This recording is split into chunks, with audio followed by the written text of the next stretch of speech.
Di sini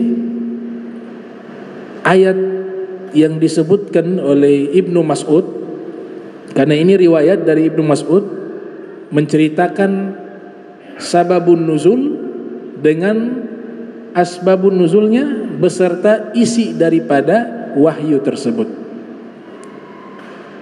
Ayat ini di surat Hud ayat 114 dijelaskan oleh Imam Qurtubi.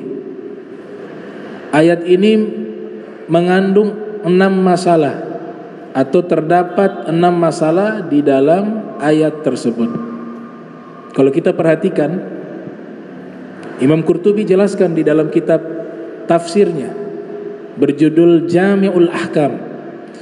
Masalah yang pertama, aqimi sholata, dirikanlah solat, dirikanlah solat.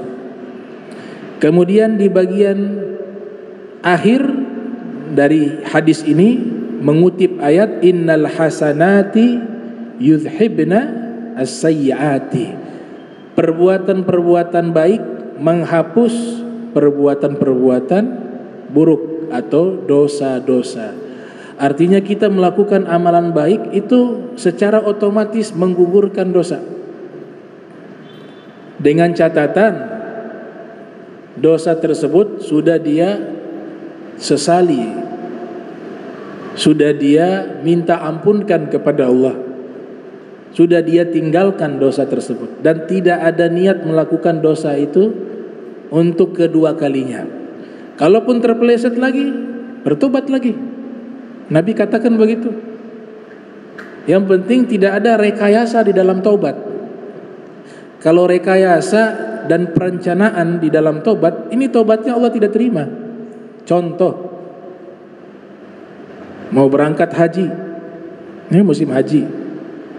Wah, kalau berangkat haji ini kan dosa diampuni, ibadah semuanya. Al-hajju Arafah, haji adalah wukuf di padang Arafah. Oh, semua hamba yang wukuf diampunkan dosanya. Puasa Arafah juga bagi yang tidak haji disunnahkan, dosa diampuni tahun lalu dan tahun yang akan datang. Kalau begitu sebelum berangkat haji puas-puasin dulu deh maksiat. Toh nanti haji kan diampuni oleh Allah. Nah yang seperti ini gak diterima sama Allah. Wah, hajinya tidak diterima, hajinya tidak diterima, hajinya tidak diterima. Kenapa? Sudah ada rencana melakukan dosa dan rencana mau bertobat. Kalau rencana seperti ini di hadapan manusia, manusia tidak tahu, tapi dia lupa dia sedang merencanakan kejahatan ini di hadapan Sang Maha Mengetahui, Al-Alim. Allah punya sifat apa? Al-Alim. Allah punya sifat As-Sami'.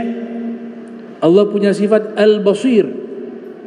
Al-Alim, mengetahui segala sesuatu, termasuk yang kita rencanakan di dalam hati. Allah tahu.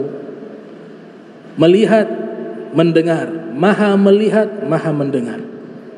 Itu contoh tobat yang tidak akan diterima oleh Allah, kecuali nanti dia sudah hilangkan rencana itu, baru diterima oleh Allah Subhanahu wa ta'ala. Nah, namanya kafarat. Kita ini tobat sebenarnya harus ada tambahan lagi, bukan sekedar tobat. Apa itu? Tambahan kita tutupi lagi dengan amal soleh. Itu paling afdol, namanya kafaratuz dzunub, mengkafarat dosa. Imam Ghazali membuat analogi, kalau ada pernah melihat yang haram pada hari itu, bertobat. Setelah bertobat karena dia dosanya dosa mata, maka cara kafaratnya dia baca Al-Quran, lihat mushaf, maka mengkafarat dosa mata. Nah seperti itu para ulama ajarkan.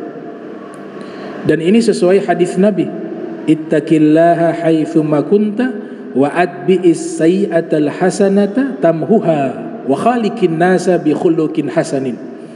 Bertakwalah kepada Allah dimanapun kalian berada, Dan jika melakukan dosa, bertobat, kemudian lakukanlah amal soleh setelahnya. Niscaya perbuatan itu akan menghapus dosa. Dan bergaullah dengan manusia dengan akhlak yang baik. Hadisnya pendek, tapi mencakup 3 ibadah. Ibadah kepada Allah, bertakwa. Ibadah yang berkaitan terhadap diri sendiri, bertobat.